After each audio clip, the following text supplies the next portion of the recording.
Hey everyone, it's your favorite monkey and welcome back to Starbase. And it has been a few days since the last video of the Loxodonta. And yeah, I got a little busy, as we can see behind me. And yeah, so ladies and gentlemen, this is the Inquisitor. Let me give you guys a bit of a tour. Let's just jump like this, ignore that. So this is how she is gonna look. You know what? It's going to be better if I show you in the normal editor, not in the test flight mode, because we cannot really see everything in here. But yeah, anyways, it is about as long as the Loxodonta, but not as tall or anything. It's a little bit smaller, well within the voxel limit and building budget, but there are still quite a few things that needs to happen to this, but hopefully we won't hit the voxel limit. Otherwise, then I know what is the problem with me is I build ships too big. Alright, so up here we have the flight deck, I would say. You would sit out here and, you know, just normal flying. The roof would be just above us. So it's not a tall roof or anything. I want some displays on the left and right hand side, mainly for the main gun, which is below us. And I will talk about that in a few minutes or so. What the main gun is all about. So what I did was, this is an EVE Online inspired ship, so you might know which one it is, judging by the front. If you do, if you don't worry, it's not really a big thing. But I still like the design of that ship, so that's why I went with. I did try to figure out the thrusters for maneuvering and all those things at the very start, where the ship, the control deck's going to be, the main gun. And I did sit down this hard point to give myself a reminder that there's going to be some mounted weapons like the plasma thrower over there. And then if we move along to here, this will be the engine configuration. I will try to add a plasma thruster this time. I heard somebody said once that you should, if you're going to add a plasma thruster to your ship, make sure you design it with either in mind or around a plasma thruster. So that's what I did. I got the main frame of the ship ready, like the idea of it, and then I plopped down the plasma thruster and I added, I think, a ring or two to it. Yeah, I added 2 rings to it. Well, not really. I added 1 ring because one of these rings would be the normal one, not the one with the strut, but it will be a normal one. So I changed it out for the strut one because it's just, for me, it's just a little bit better to bolt it down. So at the back, we will just have these box thrusters. So I don't know how I want to do this. If we go, like, you know, full power, will the plasma thruster fire along with these box thrusters, or are we just going to use these box thrusters as normal, cruising around, all that? And if we do need to go maximum speed, we can just engage the plasma thruster one way or another. These generators, I don't know if they will be enough, and I think it's either 3 or 4 generators on a fuel cell to have the top-notch efficiency and whatnot. I do also have these enhancers, and yeah, that's about it. And I think the part which we're gonna first focus on is the engine part, because it does have a certain look. It will have box thrusters on the left and right hand side and at the bottom, and then we have to add the propellant tank as well, and also to have spare fuel rods. Yeah, spare fuel rods for this, also tucked away around here somewhere. And also, obviously, some radiators around this area same time. Just to minimize the amount of piping, because that's what we had the problem with the Loxodonta. We ran into the pipe limit first, then I had to do a lot of cleanup just to get back some of the pipes. So that is a thing. Other thing, let me see. Okay, so we will have our engine room, which is going to be back here-ish. This will all be connected, so it will be a little bit smaller than this. It's not going to be this wide or anything.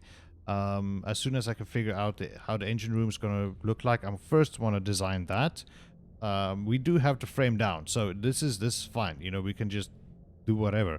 But this is where we need to add the propellant tank and those things, just to keep in mind. So I would say if the engine room is either going to start here or here, there is a lip that where the engine room starts, and then there is the main entrance. So I was thinking like you would, if the ship was plated or whatnot. So just imagine the ship was plated, then you would have an entrance coming in here. Okay, just a little bit like this. On this beam, you would have an entrance coming in, so you can either go down to the main gun or the other mounted guns, or into the engine room, or up here into the flight deck, so that, you know, get into the flight mode and all those things. I think I might add 2 or 3 or maybe 4 extra just passenger seats in here, just to, if in case there is a crew that flies along, they have a seat which I can attach the lifeline to. And yeah, then in here we will have our mounted weapons with extra seats to fire out of. These sides will open up.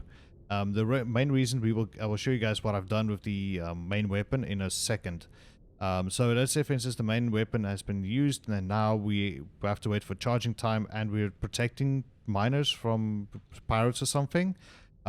And something decides to target us. This thing is, we know we have to turn around to use this gun, because it's a fixed weapon. It's not like a turret looking around or whatnot. So we need somehow to still attack back or defend ourselves. So I was thinking of having mounted weapons in here with a crew or something, so that we can, you know, shoot outwards for anything coming from the sides or wherever. So we are sort of protected on that side. And this is the true icon, I would say, of this weapon or this ship. The there's 8 railguns here, and there's a pathfinder. There will be a pathfinder attached to the center over here. If you can figure out what this is gonna be, then, you know, great. But if not, just hold on. I will show you guys in a second. I'm just quickly going to load up the blueprint. Hold on. Alright, welcome to the field test of the weapon system of the Inquisitor, and I hope I can explain everything well enough for you guys to understand and what the idea is of this ship. So let me go ahead and jump down here. And alright, I did get rid of that button. So we have a couple of generators here, a lot of batteries.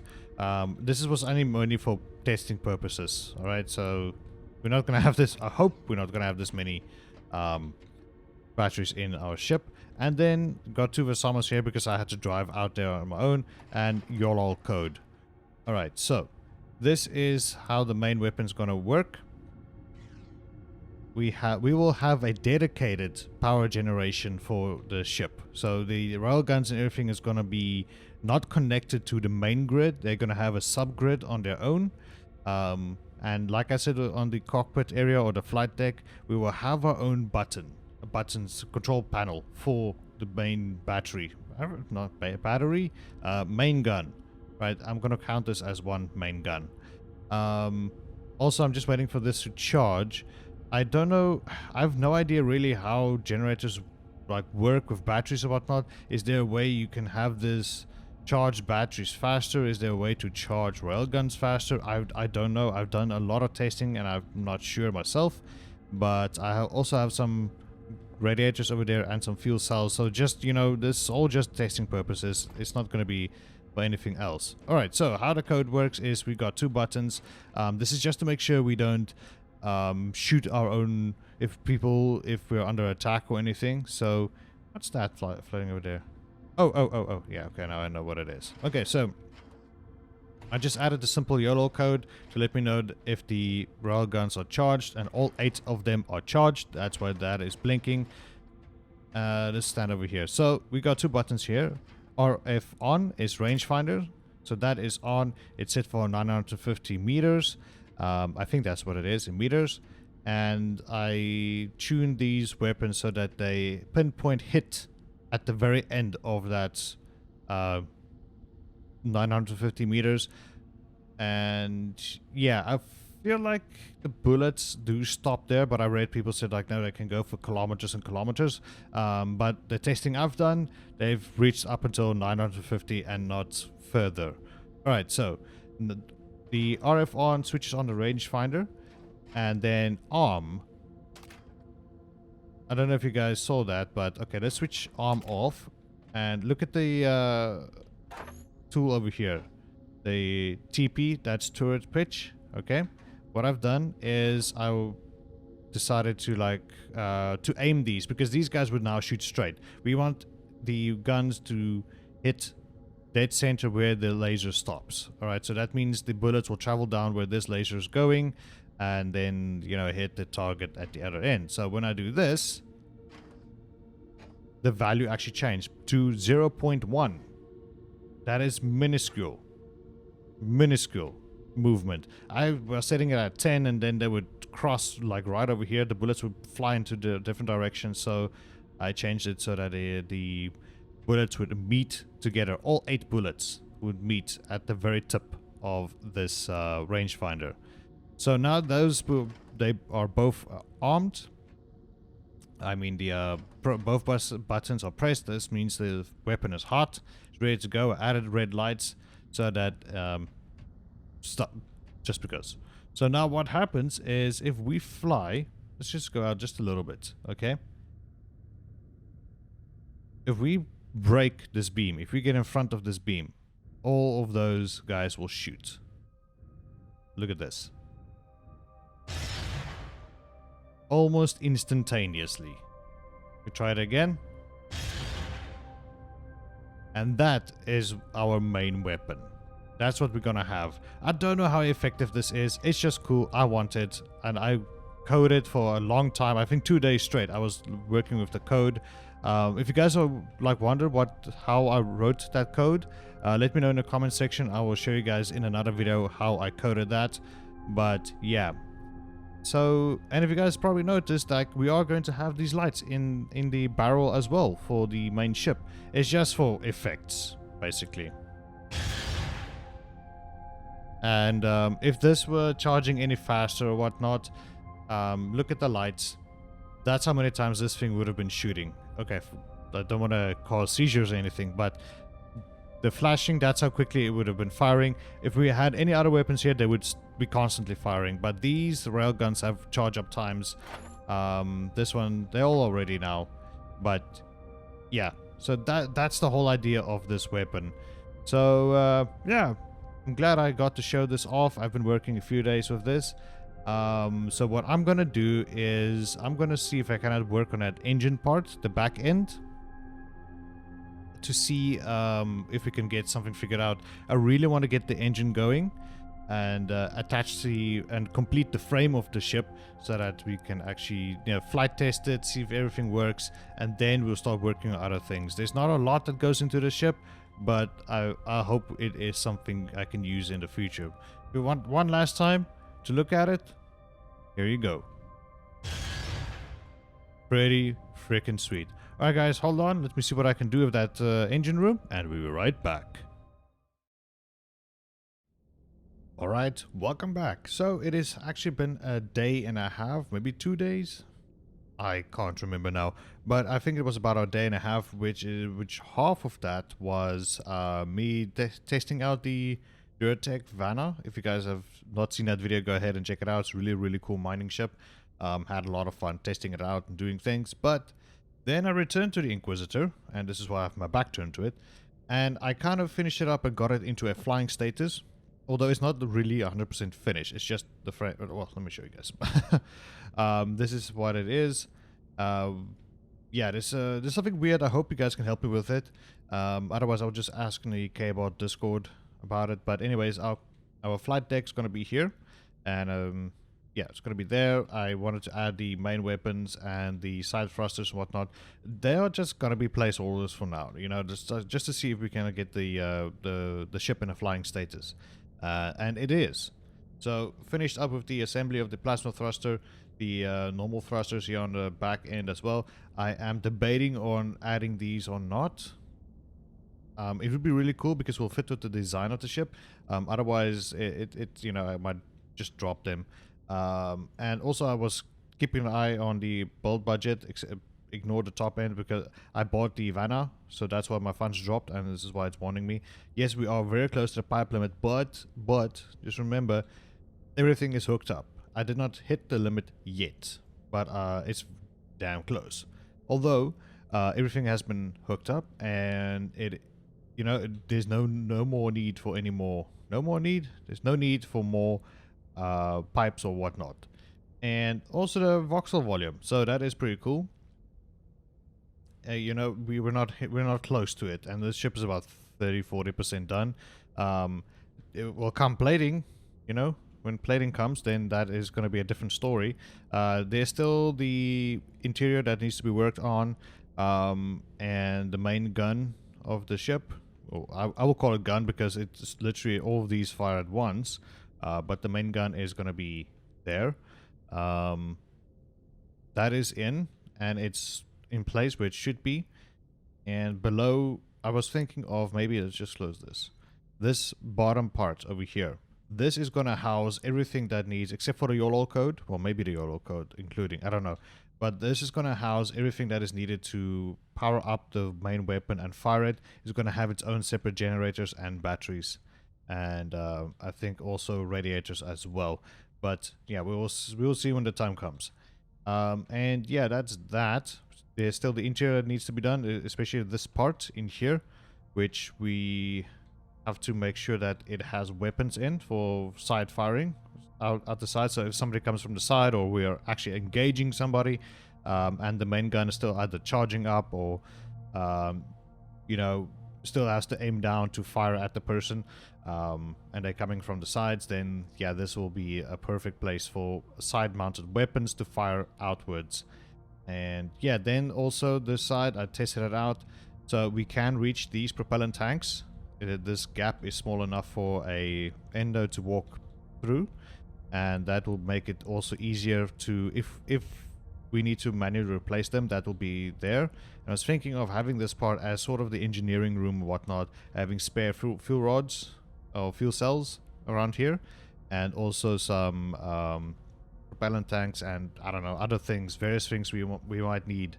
But yeah, also I'm thinking of going for plasma weapons, the plasma throwers. Think of going with them. But anyways, yeah, so this ship is in a flying condition. I don't know what I'm gonna do after the recording. Probably lay out the floor plan for the insides, and maybe start working on a cockpit maybe. And also, yeah, we are going to remove the pipes. That's also another thing I wanted to mention. Oh, this ends here. Yeah. Another thing I wanted to mention is, yeah, the pipes and cables, everything's going to be removed, because I don't want them to be exposed like this in the front or whatnot. Everything must run from the center of the ship, from literally from here to going to this cross over here, and then splits off where it's needed. So if we get shot, let's say for instance the generators for the main gun gets blown up, it doesn't take a couple of cables along with it. So otherwise we would lose power, and if this part below blows up, we only lose those two thrusters and nothing else. But if this blows up, then we don't have engines, we're dead in the water. So that's that, and yeah, everything is going according to plan. It is in flying status. Let's go ahead and take it out for flight. Oh yes, that's the one thing I wanted to mention to help with you guys. So that thruster over there, this one, was supposed to be here at the front. It was in the front, and as soon as I start flying the ship's nose would dip down, because that thruster was firing full power. I removed it, and the ship is completely stable flying forward, including with the plasma thruster, that extra thrust. And then I moved it below, and I moved it all around here at the front, and to see if it works or whatnot. Nothing worked up until when I put it back here. Yeah, back here-ish. Then it did work normally up until when the plasma thruster fired. Then the ship would nosedive completely. So I moved the thruster almost way to the back. I activated the center of mass to see where the mass is, and it's basically over here. And this thruster over here, it is now fine. The ship flies fine with the thruster back there, but for some reason it's still firing full power. I have no idea why. I thought it was the main computer, like it's trying to figure out where the box is, that invisible box I've been talking about in the Loxodonta.